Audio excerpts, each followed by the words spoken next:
자, 중세의 개념을 한번 봅시다. 우리가 첫 시간에 교회사 전체를 개관하면서 이야기했던 것들 살펴보면은요. 초대교회사는 우리가 590년까지, 그래서 590년 교황 그레고리우스가 이제 로마 교회 감독 교황이 될 때부터를 우리가 중세라고 한다고 했습니다. 그래서 마틴 루터가 종교개혁을 했던 517년까지를 우리가 이제 중세 교회사로 교회에서는 취급을 합니다. 물론 세계사에서는 조금 다르게 하기도 하죠. 476년 서로마 제국이 망한 때부터를 중세로 보기도 하고 하는데, 그건 이제 세상 역사고요. 우리 교회사에서는 590년부터 1517년까지를 중세교회사로 봅니다. 다른 거에 대한 이견은 종교개 역사를 어디서 끊느냐, 근현대교회사 이런 연도 구분하는 데는 조금 학자들 간에 이견이 있지만, 중세교회사의 시작과 종교개혁의 시작점, 이거는 큰 변동이 없는 것 같아요. 그래서 중세교회사는 590년부터 1517년까지 이렇게 분류하면 될 것 같습니다.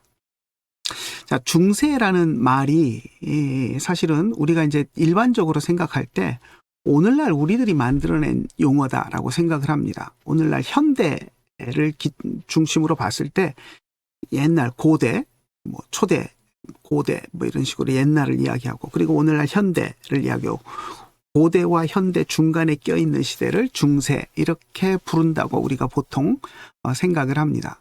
그런데 중세라는 말은 그런 의미로 오늘날 우리들이 만들어낸 이야기가 아닙니다. 중세 시대를 살던 사람들이 자기들이 살던 시대를 중세라고 불렀습니다. 여러분 상상이 되십니까? 오늘날 우리가 살아가면서 우리가 사는 시대를 중세다라고 이야기한다는 것은 좀 어울리지 않지 않습니까? 그런데 중세 시대 사람들이 자기들이 사는 시대를 중세라고 이야기를 했습니다. 중세라는 말을 처음 사용한 사람은 이탈리아의 시인 프란세스코 페트라르카라는 사람입니다. 이 사람이 이제 처음 이 말을 사용했는데요. 어떤 의미로 사용했냐면 두 문명 사이에 껴있는 문명이 없는 암흑의 시대, 우울한 시대라는 의미로 이 용어를 사용했습니다. 그러니까 고대 문명을 그리스 헬라의 문화를, 또 그 그리스 헬라의 문화와 철학, 예술 이런 것들을 아주 화려하게 꽃피웠던 문명의 시대라고 생각했던 사람들이 자기들이 살고 있는 그 시대는 문명이 없는 시대다. 문명이 없는 암울한 시대를 우리는 살고 있고, 언제가 될지는 모르지만 후대에 그리스 로마 문명에 버금가는 그런 문명의 시대가 올 텐데, 그 문명의 시대를 그리워하고 바라보면서 소망하면서 자기들이 사는 시대가 옛날 그리스 로마 문화와 앞으로 도래하게 될 문명의 시대 사이에 끼어있는 중간 시대다. 문명이 없는 암울한 시대다라는 의미로 그렇게 중세라는 표현을 썼습니다. 그래서 우리가 중세 그러면 암흑의 시대, 우울한 시대 이런 의미가 중세라는 말에 포함되게 되었습니다. 그래서 그 개념을 여러분들이 좀 생각하시면 좋겠고요. 이 중세라는 말을 이제 본격적으로 사용한 것은 17세기 학자들이 이제 중세라는 표현을 본격적으로 많이 사용을 했습니다. 하지만 중세라는 말이 처음 사용된 것, 그리고 그 어원의 기원은 후대 사람들이 만들어낸 것이 아니라 중세 시대를 살던 그 시대 사람들이 자기 시대를 중세라고 표현했다는 것, 그것을 좀 알아주셨으면 좋겠고요. 자, 중세의 특징을 보면은요. 자, 봅시다. 중세교회사의 특징이죠. 중세교회사의 특징. 중세교회사 특징은 키워드로 중심으로 우리가 보면 교황권의 강화, 그리고 교황권, 단어만 봅시다. 교황권, 수도원, 십자군, 스콜라신학, 이렇게 네 가지로 이야기할 수 있을 것 같습니다.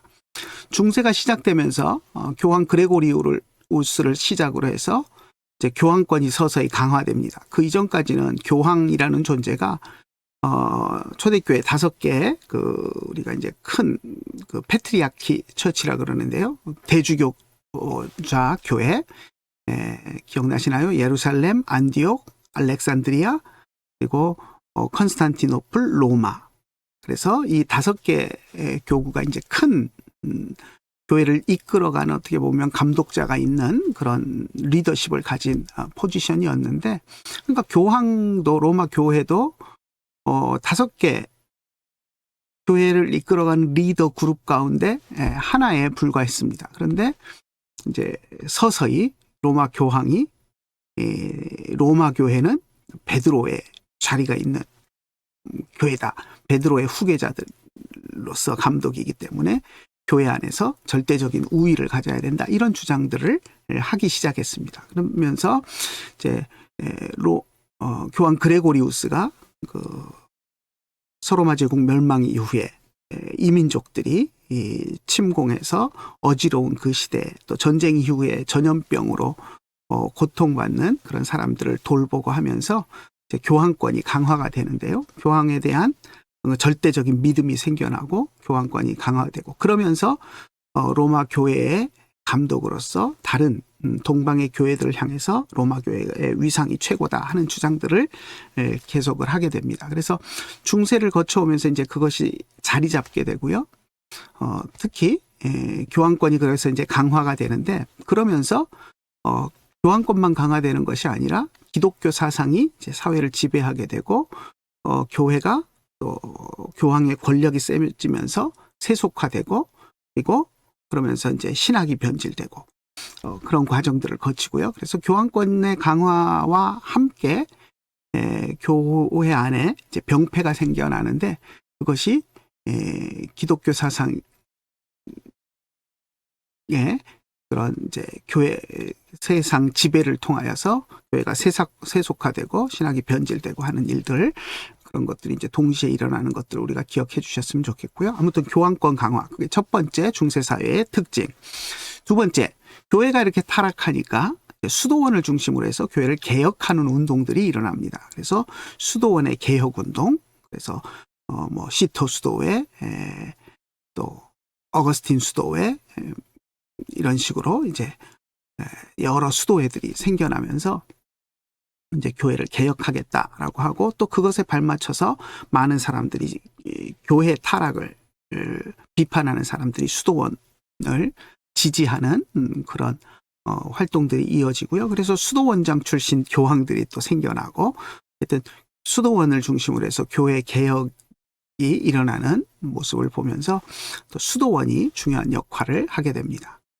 자, 그리고 이제 또 하나, 중세시대에 우리가 빼놓을 수 없는 게 이슬람의 성장입니다. 그래서 이슬람이 급속도로 성장하면서, 이제 예루살렘을 비롯해서, 동방 지역이 이슬람에게 장악되고요. 그래서, 성지순례가 어려워지자 이제 예루살렘을 탈환하겠다라는 목적으로 이제 십자군이 일어나게 되는데요.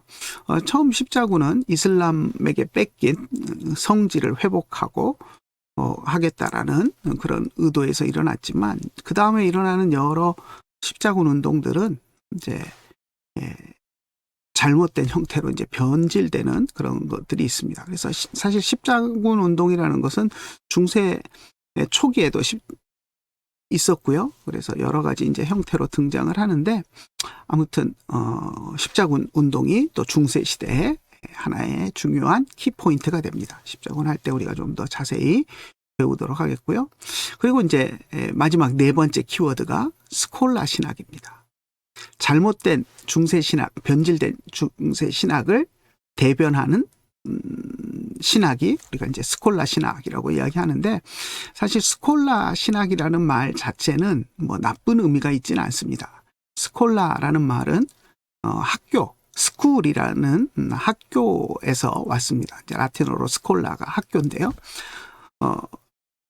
학교를 중심으로 논리적으로 이제 신학들을 정립해 나가는, 그래서 이제 학자들에 의해서 신학이 정립돼 가는 그런 과정들을 겪게 되는데, 그런데 그 스콜라 신학이 중세에 변질된 신학, 그러니까 마리아 숭배라든지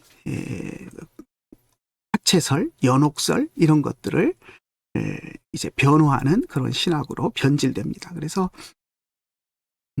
우리가 이제 중세 시대 스콜라 신학의 최고봉이라고 할 수 있는 토마스 아퀴나스라는 사람이 있는데요. 토마스 아퀴나스의 신학은 중세 신학을 대변하고 중세 스콜라 신학을 대변하는 사람인데 결국은 중세에 변질된 로마 교회의 신학을 대변하는 사람입니다. 그래서 물론 그렇다고 토마스 아퀴나스가 뭐 다 잘못된 말만 한 것은 아닙니다. 그런데 우리가 개혁주의 신학을 한 사람들이 토마스 아퀴나스를 인용을 한다거나 하는 것은 좀 조심해야 됩니다. 가끔 가다 보면 어떤 목사님들이 토마스 아퀴나스를 인용하면서 토마스 아퀴나스가 말하기를 이런 말을 했다라고 하면서 이제 설교 시간에 인용하는 것들을 보는데 그렇게 되면 이제 무지한 성도들은 토마스 아퀴나스가 아주 훌륭한 신학자고 그 사람이 한 말을 우리가 다 받아들여야 되는 것처럼 생각할 수 있습니다. 근데 그것은 아주 오산입니다. 물론 토마스 아퀴나스가 맞는 말을 한 것도 있어요. 그 사람이 뭐 다 잘못된 말만 하는 건 아니니까요. 그런데 아무리 그 사람이 옳은 말을 한 것을 인용한다고 해도 그것을 토마스 아퀴나스가 말했다 하면서 토마스 아퀴나스를 위상을 올려버리면 그다음에 토마스 아퀴나스가 연옥설을 지지하고 성모 숭배를 지지하고 했던 그런 내용들을 만약에 성도들이 다른 곳에서 보게 될 때 우리 목사님이 토마스 아퀴나스를 훌륭하다고 그 사람 말을 인용하면서 설교했었는데 아니 토마스 아퀴나스가 이런 말도 안 되는 잘못된 이야기를 했다고 하고 충격받을 수 있습니다. 그러니까 그런 것들을 우리가 조심해야 되고 토마스 아퀴나스의 것들은 설교 시간에는 가급적이면 인용 안 하고 더 좋은 학자들 많이 있지 않습니까? 그러니까 그렇게 인용을 하셨으면 좋을 것 같습니다. 그래서 우리는 늘 성도들을 염려하는 그런 마음으로 신학을 해야 되고요. 아무튼 스콜라 신학 중세의 키워드 중에 하나입니다. 그래서 교황권, 수도원, 십자군, 스콜라 신학. 중세 그러면 이 네 가지 단어가 딱 떠올라와야 됩니다. 이렇게 이제 앞으로 우리가 공부를 해 나갈 것이고요.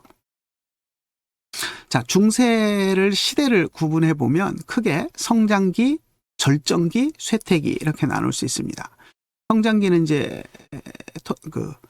교황 그레고리우스부터 해서 11세기 까지 1054년을 제가 써놨는데 동방교회와 서방교회가 나누어지는 그 시점입니다. 그때까지는 이제 점점 교황권이 강화되고 그래서 이제 올라가고 그리고 이제 교회가 부패해가고 이제 중세의 전형적인 특징대로 이제 자리 잡아가는 과정. 그래서 이제 11세기부터 12세기를 거치면서는 이제 중세의 절정기. 교황권이 최고로 달하고요. 그래서 그레고리우스 7세와 교황 그레고리우스 7세와 독일 황제 보니파키우스가 서로 대립을 하죠. 그래서 충돌을 해서 황제가 교황에게 무릎을 꿇는 그런 일들이 일어나고요. 그리고 이제 스콜라 신학이 체계를 잡습니다. 그래서 토마스 아퀴나스 뭐 이런 사람들이 이제 등장을 하죠. 그래서 스콜라 신학이 체계적으로 자리를 잡으면서 로마 신학을 대변하는 위치에 올라가고요. 그리고 이 시기에 이제 십자군 원정도 있었고 교황이 한마디 하면 하나님의 전쟁이다. 나가서 싸우자. 그러면 우르르 볼때같이 일어나가지고 목숨을 걸고 가서 싸웠던 그러한 교황권의 절정기, 교회 세력의 절정기라고 볼 수 있는 시기가 11세기에서 13세기고요. 그리고 이제 14세기, 15세기에는 교황의 권력도 쇠퇴하고 그래서 이제 우리가 아비뇽 이유수라고 이야기하는데 교황권이 약화되면서 로마 교황청이 프랑스 아비뇽으로 가서 이제 프랑스 왕의 권력 밑에서 붙잡혀서 있는 꼼짝 못하는 그렇게 교황권이 약화된 그런 시기도 경험하게 됩니다. 그래서 이제 그런 교황권이 약화되고 그러면서 교회는 점점 약화되고 그리고 이제 활발한 문화 예술 활동이 이 시기에 일어나죠. 그리고 우리가 잘 아는 르네상스 운동도 이제 일어나게 되고 그러면서 그 르네상스 운동을 통해서 이제 또 기독교 인문주의자들이 종교개혁을 일으키게 되고 그래서 이제 종교개혁이 일어나기 전까지 중세의 그 막강했던 그 권력들이 서서히 다운되면서 쇠퇴기를 맞는 그 기간을 14세기, 15세기로 보시면 좋겠습니다. 중세의 시작 봅시다. 중세의 시작. 중세의 시작은 참 암울하게 시작이 되었습니다. 사진을 조금 올릴게요. 글자를 가리면 안 되니까.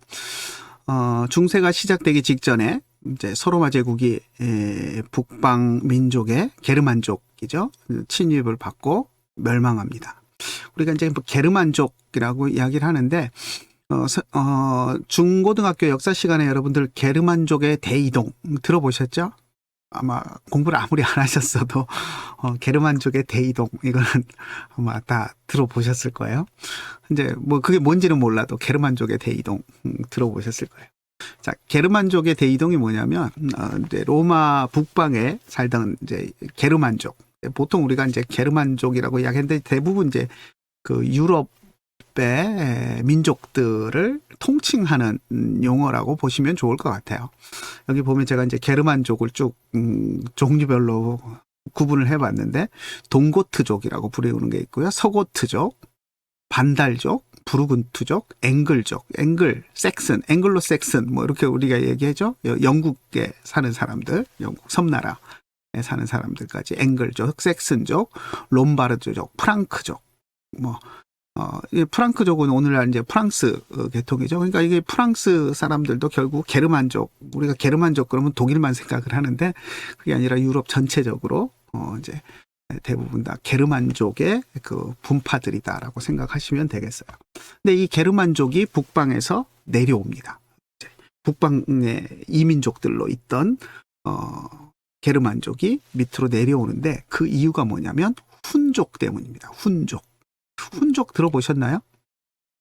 뮬란 다 아시죠?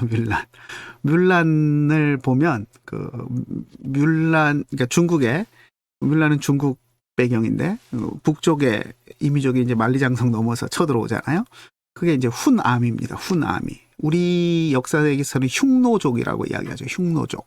그 흉노족이 이제 모르겠어요. 저는 뮬란을 우리 미국에 살 때 이제 우리 어린 아이들 우리 애들 이제 그 영어 비디오로 이제 봐서 훈아미 그러면서 이제 걔네들이 이제 넘어오는 걸 영어로 해서 이제 훈아미가 저에게는 익숙한데 아무튼 우리 한국말로는 뭐라고 나왔는지 모르겠어요. 흉노족으로 나왔는지 제가 한국말 더빙으로 된 건 못 봐서 아무튼 뮬란 시대 중국을 침공했던 것도 이제 만주의 훈족인데 이 훈족이 중국만 침공한 것이 아니라 이제 서쪽으로 갑니다. 그래서 여기가 이제 흉노라고 이제 제 머리 위에 이렇게 피해야 되나요? 흉노족 이제 네 저를 이쪽으로 좀 옮겼습니다. 자 여기 오른쪽에 여기가 이제 한반도가 있고요. 한반도 북쪽에 만주 쪽이죠. 흉노라고 영어로 흉노 써있는데 이 흉노족이 물론 중국도 침입을 했지만 이 유로피안 스텝이라고 부르는 이 풀이 자라는 그 목초지대죠. 목초지대를 따라서 서쪽으로 이동해서 이쪽 북유럽 쪽을 침공을 합니다. 그래서 우리는 흉노라고 부르지만 영어권의 서구에서는 훈족이라고 이제 부르는데 훈족이 이렇게 침공을 해오면서 훈족에게 밀려서 북방에 살던 게르만족들이 서로마 쪽, 로마 제국 쪽으로 이제 밀려 내려옵니다. 그것이 이런 현상인데요. 훈족. 뭐 영어로 된지도 보다가 막 한글로 된지도 보다가 그러니까 여러분 혼란스러우실 것 같은데 자 저는 또 옆쪽으로 가겠습니다. 그래서 아무튼 흉노족이 넘어오면서 그 흉노족에게 밀린 이 여러 게르만족의 분파들이 이동을 합니다. 그래서 여기 보면 동고트족 그리고 서고트족 해서 이제 물론 이쪽 동로마 제국 그리스 쪽으로도 내려오기도 했고 이쪽으로 이제 내려온 애들은 이탈리아의 이제 롬바르드 왕국 서로마 제국을 멸망시키고 롬바르드 왕국 또 동고트 왕국 세우고요. 밑에 이제 북아프리카까지 내려가서 반달 왕국을 세우고, 이제 서고트족, 프랑크족은 또 이쪽으로 내려와서 이제 프랑스, 지금 프랑스 지역이죠. 프랑크 왕국, 부르군투 왕국, 이렇게 이제 여러 나라들을 세웁니다. 그래서 이제 서로마 제국이 멸망하고 나서 이제 이렇게 되는 상황이고요. 그래서 이제 그런 혼란기 속에서 중세가 시작됩니다. 그래서 전쟁 속에서 이제 여러 가지 어려움 속에서 이제 시작이 되는데요. 이 어려움 속에서 이제 등장한 것이 교황 그레고리우스입니다.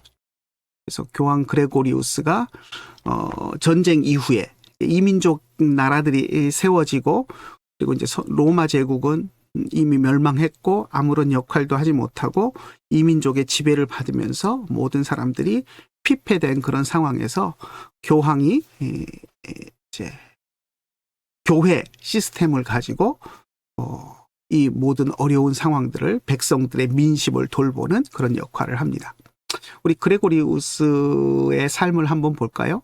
이제 강의한 123페이지, 지금 제가 이제 아마 나눠 드릴 거에 123페이지로 돼 있을 텐데, 사실 이 페이지 수는 좀 연연하지 마십시오.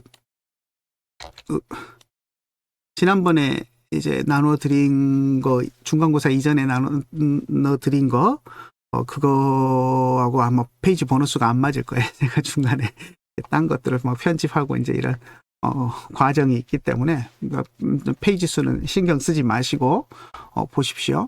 그래서 교황의 이제 어린 시절부터 이제 제가 좀 써놨는데 한번 여러분들이 읽어보시고요. 저는 PPT 중심으로 짧게 설명하고 넘어가겠습니다. 교황 그레고리우스는 아주 부유한 집안에서 태어났습니다. 요즘 말로 하면 금수저 집안이었는데요. 많은 유산도 물려받았고 공부도 많이 하고 또 공직자가 되어서 남부럽지 않은 그런 출세 가도를 달렸던 그런 사람입니다. 그런데 이제 신앙을 갖게 되고요. 그리고는 믿음을 깨닫고 하나님을 만난 다음에는 모든 것을 다 버리고 광야로 들어가서 이제 수도사가 됩니다. 수도원 생활을 하는데요. 돈이 물려받은 돈이 많으니까 그 돈을 가지고 이제 수도원을 세웁니다. 수도원을 세우는 것이 제일 좋은 가치 있는 일이라고 생각하고 자기가 가진 모든 돈을 다 투자해서 여러 수도원을 만들고, 그리고 또 많은 재산들을 가난한 사람들에게 나눠주면서 그런 생활을 합니다. 그리고 나서 이제 교황이 되는데요. 뭐 교황이 되기 전에는 교황 펠라기우스 2세에 의해서 이제 컨스탄티노플에 교황 대사라고 해야 되나요? 대사로 파견돼서 그곳에서 또 오래 생활하기도 했고, 그리고 이제 다시 돌아와서 또 성 안드레아 수도원 원장직에 있다가 이제 펠라기우스 2세가 사망했을 때 사람들이 교황으로 추대를 했습니다. 요즘도 이제 그 교황이 며칠 전에 돌아가셔서 이제 지금 교황청에서는 이제 또 새로운 교황을 뽑는다고 뭐 하고 있는데, 아무튼 뭐 요즘은 추기경들에 의해서 뭐 이제 뭐 콘클라베라 그러나요? 자기들끼리 이제 회의해서 결국 자기들끼리 투표하고 해서 이제 교황을 뽑아가지고 문 열고 나오는데, 아무튼 이 시기에는 콘클루베가 이제 저렇게 이제 오늘날처럼 이렇게 제도화되지는 않았던 것 같은데, 아무튼 주변에 있는 그런 감독들이 추천해서 이제 로마 교황을 세우는 시기였는데, 아무튼 사람들의 추대를 받아서 자연스럽게 교황이 자리에 올랐습니다. 근데 이제 교황 자리에 올라서 여러 가지 효과적으로 참 행정관을 했던 사람이고 똑똑한 사람이고 그래서 그런지는 모르겠는데, 교회에 있는 모든 활용할 수 있는 모든 뭐랄까 리소스라 그래야 되나요? 그런 것들을 잘 활용해서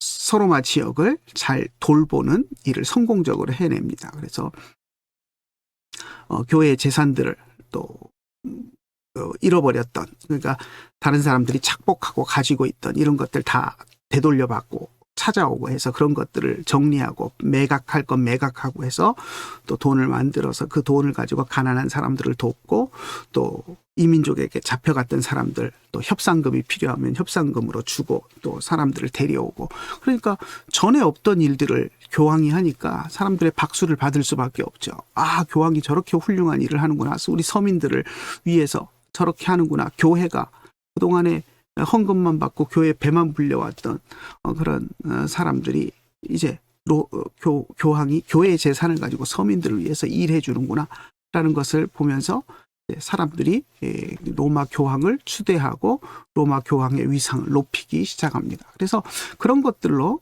그레고리우스가 그런 업적 뭐 이런 것까지 우리가 폄하할 이유는 없습니다. 그레고리우스가 신학적으로 잘못된 것들은 우리가 지적해야 되겠지만 이런 훌륭한 업적을 했던 교회 지도자로서 했던 것들은 우리가 충분히 칭찬하고 잘했다고 해줘야 됩니다. 그래서 교회 재산을 잘 관리하고 그것들을 통해서 서민들에게 혜택이 돌아갈 수 있는 그런 정책들을 폈고요. 또 북방 민족들이 세운 나라들과 또 잘 협상을 해서 그 안에서도 교회가 성장할 수 있고 또 안정을 찾을 수 있고 서민들이 편안하게 살 수 있도록 어차피 이미 서로마 제국은 멸망했고 북방 이민족들에 의해서 나라가 세워졌고 그 안에서 또 서민들은 살아가야 하기 때문에 그 안에서 안정적으로 살아갈 수 있도록 그런 협상들을 또 잘 해냈습니다. 그래서 그런 업적들을 우리가 분명히 인정을 해야 되고요. 뭐 여러 가지 내용들은 여러분들이 한번 읽어보십시오. 그리고 이제 저술 활동도 많이 했는데요. 학자로서 또 이제 저술 활동도 많이 했는데 두 가지만 좀 살펴보겠습니다. 목회 규율이라는 책을 썼습니다. 이 책은 사제들 교육을 위해서 쓴 책입니다. 어떻게 보면 오늘날로 치면 목사 매뉴얼 정도 된다고 해야 될까요? 목사가 해야 될 일이 무엇이고 어떻게 공부해야 되고 또 교회를 어떻게 다스려야 되고 예배 인도는 어떻게 해야 되고 하는 그런 것들 사제들이 꼭 해야 되는 지침서 같은 것을 썼고요. 그래서 이 책에서 사제들을 영혼을 돌보는 목자라고 표현을 했고요. 그래서 영혼을 돌보는 목자로서의 역할을 목사들이 사제들이 해야 된다라는 것들을 강조했습니다. 자, 또 하나 성자 베네딕트의 생애라는 책을 썼는데요. 이 책을 읽고 나서 수도자가 되고자 하는 사람들이 많았습니다. 베네딕트가 이제 베네딕트 수도회를 창설한 사람 아닙니까? 그러다 보니까 그 사람이 어떤 삶을 살았고 또 베네딕트 수도원을 어떻게 이제 창시했고 하는 이제 그런 것들을 책으로 써놓으니 그걸 읽고 감명받은 사람들이 너도 나도 수도사가 되겠다고 할 정도로 그런 이제 일들이 있었고요. 그래서 이런 책들을 통해서도 많은 사람들에게 또 좋은 영향을 주었던 사람이었습니다. 그리고 또 그레고리 성가를 만듭니다. 여러분 다 들어보셨죠? 그레고리 성가. 오늘날 우리가 이제 성가대에서도 그레고리 성가로 편성된 그런 성가곡들을 가끔 부르기도 하고요. 오늘날 뭐 우리 교회가 그레고리 성가를 그렇게 많이 부르지는 않지만 또 성가대에서 좀 수준 있는 또 성가대들은 그레고리 성가들을 이렇게 이제 부르기도 합니다. 단순히 복음 성가나 찬송가 가지고 하지 않고 좀 그레고리 성가를 가지고 이제 전문적으로 성가대를 하기도 하는데 이 그레고리 성가가 이 그레고리우스 교황이 만든 겁니다. 그 이전에는 이제 구전으로 전래되는 성가들이 있었어요. 근데 이 구전이라는 것이 뭐 가사도 기록으로 남아 있지 않고 그냥 구전으로 내가 노래 불러주면 그걸 다 따라 듣고 배우는 사람이 암송해서 또 배우고 이러면서 이제 교회 안에 찬송들이 구전이 돼 왔는데 오늘날은 콩나물 대가리 악보를 그리지만 그 당시에는 악보도 없었어요. 그래서 이제 그런 것들을 모아서 리릭 그러니까 가사죠. 가사들을 이제 정확하게 문장으로 써서 전수하고 그리고 이제 악보까지는 아니지만 가사를 쓴 다음에 거기에 이제 뭐 여기는 올라가는 음이다. 여기는 이 가사는 음이 내려온다 하는 그 화살표 이런 라인이라도 표시를 해서 정확하게 그것들이 구전으로 전해지는 것도 정확한 가사와 함께. 그러니까 구전으로 하면은 이 사람은 이렇게 불렀다가 저 사람은 또 가사가 좀 바뀌어서 부르기도 하고 그러잖아요. 그런데 그러지지 않고 모든 교회가 똑같은 가사로 부를 수 있도록 가사, 그리고 이제 그것을 높낮이를 화살표 형식으로라도 표시를 해서 이제 부를 수 있도록 그렇게 했고요. 음악 학교를 세워서 이 찬송가에 대한 전문가들을 양성합니다.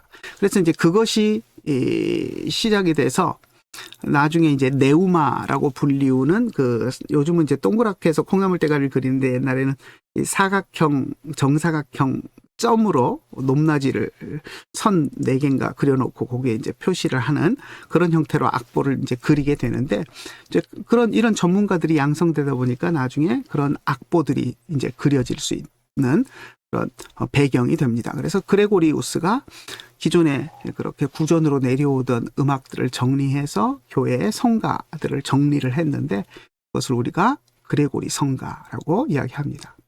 참 많은 업적을 했죠. 민생을 돌보하면서도 학문적으로도 책을 쓰고 또 사람들에게 영향력을 미치고 음악까지, 교회 음악까지 정리를 해서 오늘날 어떻게 보면 로마 교회의 예배 형태의 골격을 만드는 그런 일들을 합니다.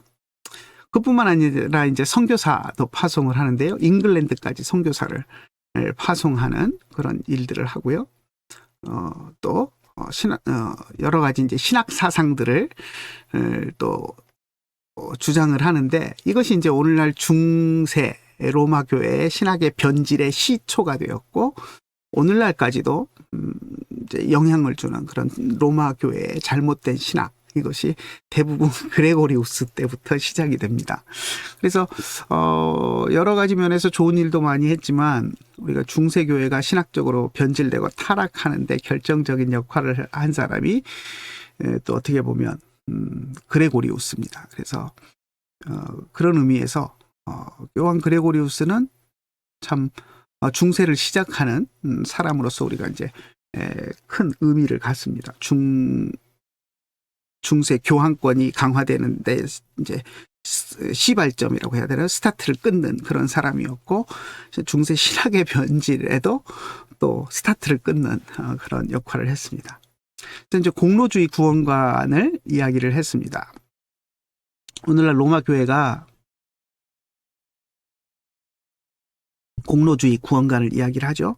예수를 믿는 믿음으로 구원받는 것이 아니라 자기의 죄를 100만큼 지어서 다운이 됐다. 그러면 100만큼 선행을 해서 업을 시켜야 이제 구원을 받을 수 있다라는 그런 공로주의 구원관에 로마 교회가 쩔어 있는데, 이제 그것을 시작했던 사람이 그레고리우스입니다. 마지막 세 번째 보면 고해에 반드시 보속이 뒤따라야 한다라는 걸 주장을 했는데요. 고해는 뭐냐면 고해성사, 죄를 지은 것, 내가 이런 죄를 지었습니다 하고 이제 신부한테 고해를 하잖아요. 그러면 신부가 네 죄를 사하노라라고 이제 하나님을 대리해서 이제 죄 사함을 선포합니다. 그런데 그냥 선포하는 것이 아니라 반드시 보속이라는 걸 줍니다. 뭐냐면 네가 이만큼 죄를 지어서 다운이 됐으면 선행을 해서 업을 시켜야 되는데 네 죄가 이만큼 무거우니 이만큼의 선행을 해야 된다 하는 것을 주는 겁니다. 그러니까 오늘날로 이야기하면 보육원에 가서 몇 시간 봉사를 해라, 뭐 이런 식으로. 또 이제 가벼운 죄에 대해서는 뭐 주기도문 몇 번을 암송을 해라, 뭐 성경 어디를 몇 번 읽어라, 뭐 이런 식으로 이제 뭔가를 주는 거죠. 그러면 그것을 하면 그것이 선행이 되어서 죄를 상쇄를 시킨다라는 그런 것들을 가르쳤는데, 이제 이렇게 가르친 것이 사실은 처음 시작부터 뭔가 공로주의 신학을 주장하기 위해서 한 것은 아니었습니다. 그 당시에 이제 사람들이 삶이 뒤따르지 못하니까, 믿는다고 하면서도 삶이 뒤따르지 못하니까 어떻게 보면 삶에 대한 행위를, 신앙과 행위가 일치하도록 행위를 강조시키고 우리의 신앙에도 행위가 반드시 필요하다라는 것을 가르칠 목적으로 이제 이런 것들을, 제도들을 만들었는데, 그것이 이제 너무 지나치다 보니까 그것이 같이 선행을 해야만 구원받는 것처럼 이제 강조를 하게 되는 거죠.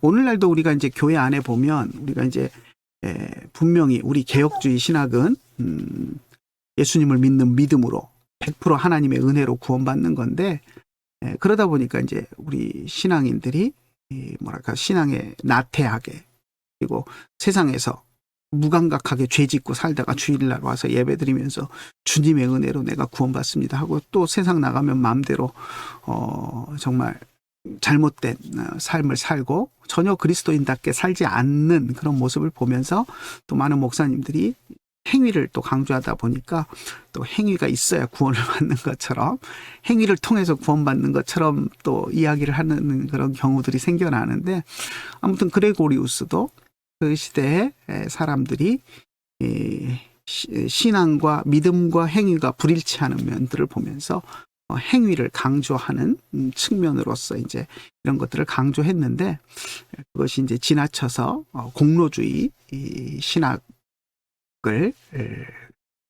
여는 이제 그런 시발점이 되었던 것이 이 요한 그레고리우스였습니다. 그리고 이제 연옥 주장이 이제 연옥설이 등장을 하게 되죠. 그래서 이제 연옥에 가 있으면서 자기들이 뭐랄까 선행, 뭐 자손들이 선행을 해준다던가 미사를 드려준다던가 해서 이제 그런 공로들이 쌓이면 천국으로 갈 수 있다. 공로가 쌓이지 못한 사람은 예수를 믿어도 천국에 가지 못하고 연옥에 가 있다가 공로가 쌓일 때까지 기다려야 된다. 이런 연옥설을 또 주장하기도 했습니다. 또 마리아 숭배, 성인 숭배 이런 것들을 또 도입을 했고요. 마리아를 예수님의 어머니로서 숭배하는 이런 일들을 만들어내고요. 또 성인을 숭배하는 거, 이게 공로주의와 다 연관이 있습니다. 성인 숭배도 결국 성인들은 우리 기독교 역사 속에서 훌륭한 신앙을 가졌던 그 순교자들이고 이런 사람들인데요.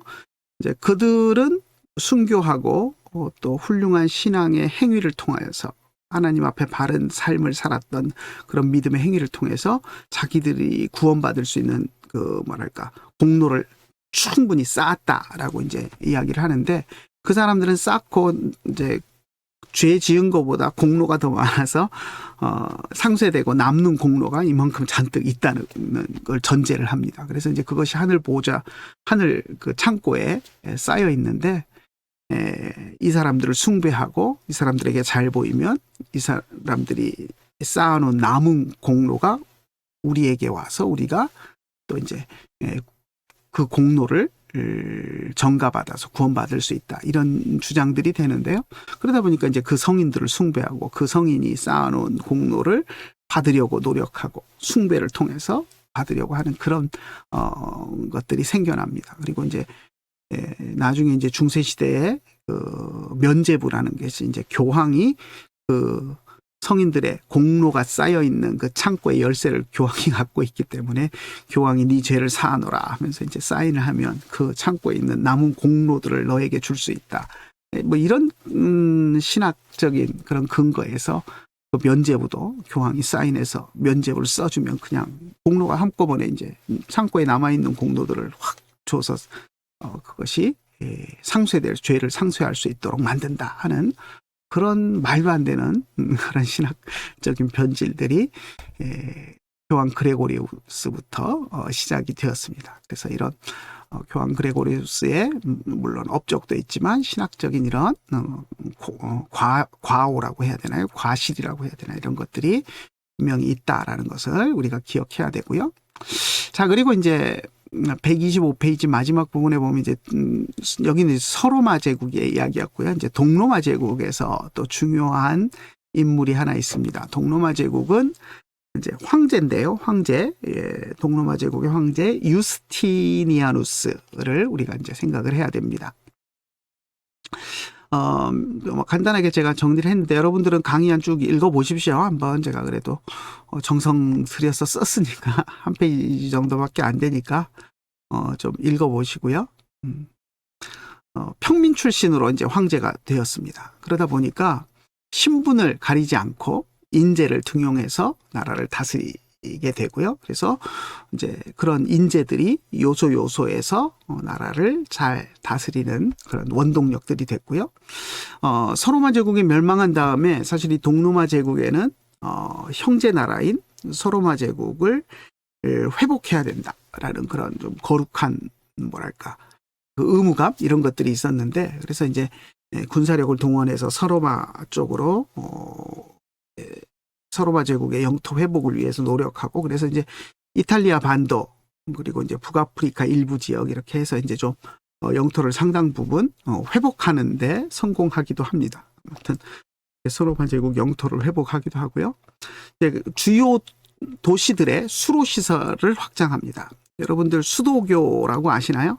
로마 유적들 가운데 보면 이제 성지순례나 이런 데 가보면 로마 유적들 가운데 보면 상수도 시설이죠. 그 물을 끌어와 갖고 물이 흘러가게끔 아주 미세한 경사를 이용해서 이제 물이 흘러나갈 수 있도록 그걸 다리 형태로 이제 아치 형태로 해갖고 이제 만들어서 쭉 물이 흘러서 도시로 이제 갈 수 있도록, 수원지부터 갈 수 있도록 그걸 이제 만들어 놓은 것인데, 정말 거의 우리가 볼 때는 평평한 것 같은데 살짝 기울어진 그 각도를 이용해서 물이 흘러갈 수 있도록 해서 도시에 물 공급하는 그런 시스템을 만들었는데, 이제 그런 것들, 그래서 주요 도시들의 이 수로 시설을 확장하고, 그래서 이제 도시에 물이 부족하지 않도록, 그래서 서민들이 식수를 이용하는데 어려움이 없도록 그런 이제 수도 시설을 확장하는데 많은 노력을 했고요.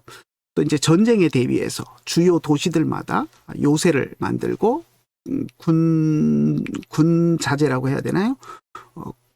군수품을 이렇게 이제 비축해 놓고 유사시에 꺼내서 쓸 수 있는 그런 요새 도시들을 중간중간에 건설을 합니다. 그래서 그것이 힘이 돼서 이제 동로마 제국이 나중에 이슬람이나 이런 데 이제 무너지지 않고 버틸 수 있는 그런 힘이 되었고요. 또 농업 중심의 사회를 이제 상업 중심의 사회로 이렇게 바꾸어서 장사를 통해서 이제 경제적인 그런 나라의 부를 축적할 수 있는 그런 일들을 업적들을 쌓았습니다. 이거 왕으로서 훌륭한 사람이죠. 자, 그리고 이제 유스티니아누스에 대해서 우리가 꼭 기억해야 될 게 뭐냐면 법을 만든 겁니다. 로마 법전이라고 우리가 부르는데, 유스티니아누스 법전, 로마 대법전 뭐 이렇게 부르기도 하는데 그걸 만들었습니다.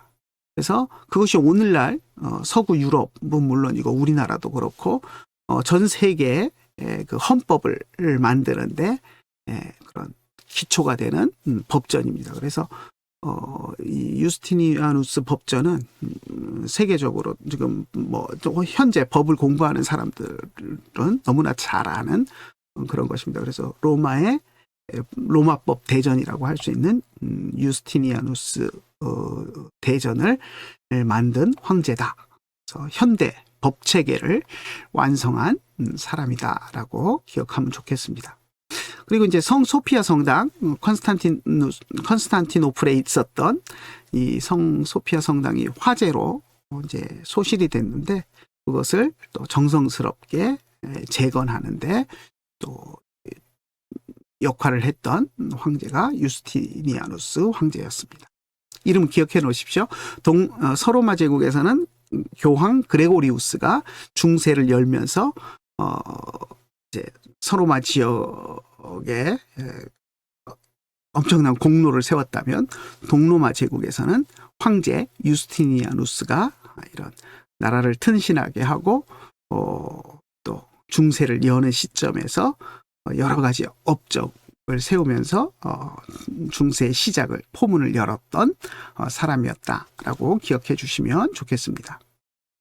자, 유스티니아누스 황제의 부인 황비, 우리가 왕의 부인은 왕비고 황제의 부인은 황비죠. 황비 테오도라라는 사람이 있는데 이 사람도 정말 동로마의 중요한 역할을 했습니다.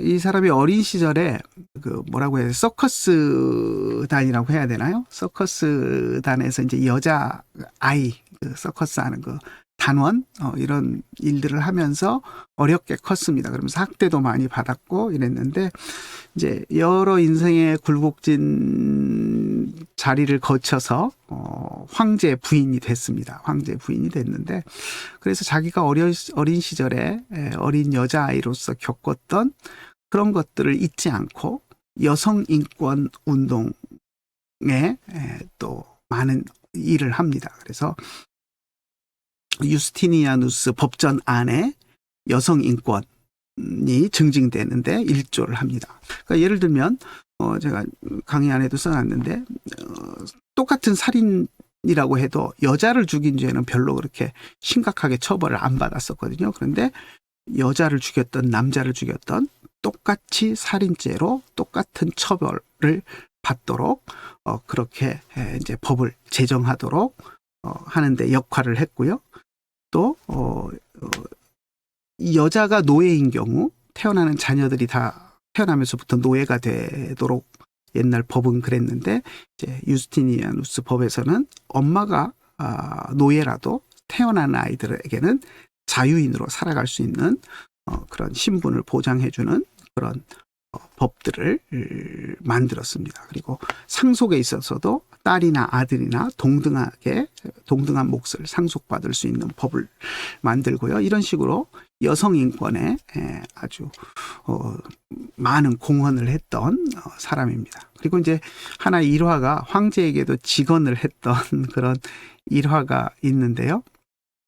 한 번은 황제가 이제 반란이 일어나가지고 신변의 위협을 느끼고 왕궁을 탈출하려고 할 때 이 테오도라가 부인이 나타나서 황제로서 명예로운 죽음을 죽어라. 황제로서 반란에 도망가는 것은 옳지 않다. 반란군과 맞서 반란을 진압하든지 진압하다가 명예롭게 죽는 것이 대장부의 모습이지 황제 옷을 벗어 던지고 평민 옷으로 해서 황제 아닌 것처럼 해서 이렇게 왕궁을 빠져나가는 그런 졸부가 되지 말아라 라는 직언을 했고요. 그 직언을 듣고 물론 뭐 자존심도 많이 상했겠죠. 하지만 부인의 말을 듣고 황제로서 당당하게 반란군과 싸워서 반란을 진압하고 또 제국의 안정을 취했던 그런 일화도 있습니다. 그래서 이런 것들이 황제에게도 당당하게 쓴소리 직언을 아끼지 않았던 그런 정말 훌륭한 그런 당차고 훌륭한 그런 여인이었던 것을 우리가 보게 됩니다. 아무튼 그렇게 테오도라를 비롯해서 유스티니아누스의 업적이 그렇게 있다라는 것을 우리가 기억을 했으면 좋겠습니다. 그래서 오늘 이제 중세를 여는 그래서 서방에서는 교황 그레고리우스, 동방 비잔틴 제국이라고 우리가 부르죠. 동로마 제국에서는 유스티니아누스가 또 이제 유스티니아누스 대법전을 만들면서 또 이제 중세를 여는데 아주 중요한 역할들을 했던 그런 모습들을 살펴보았습니다. 오늘 여기까지 하겠습니다. 휴일인데 너무 길게 해봐야 여러분들 힘드실 것 같고 딱 중세를 여는 요 정도만 오늘 강의를 하고 마치도록 하겠습니다. 수고들 하셨습니다. 기도하고 마치겠습니다. 하나님 감사합니다. 저희들 사랑하여 주시고 오늘도 함께 공부할 수 있는 은혜를 주심을 감사합니다. 또 휴일 가운데 또 온라인으로 공부해야 되는데 하나님께서 지혜 주시고 또 이 휴일 동안에도 또 잘 쉬고 또 필요한 공부들을 이어갈 수 있도록 주님 은혜 더하여 주시옵소서. 함께하여 주시면 감사드리며 우리 주 예수님의 이름으로 기도드리옵나이다. 아멘. 네, 수고들 하셨습니다. 연휴 후에 뵙겠습니다.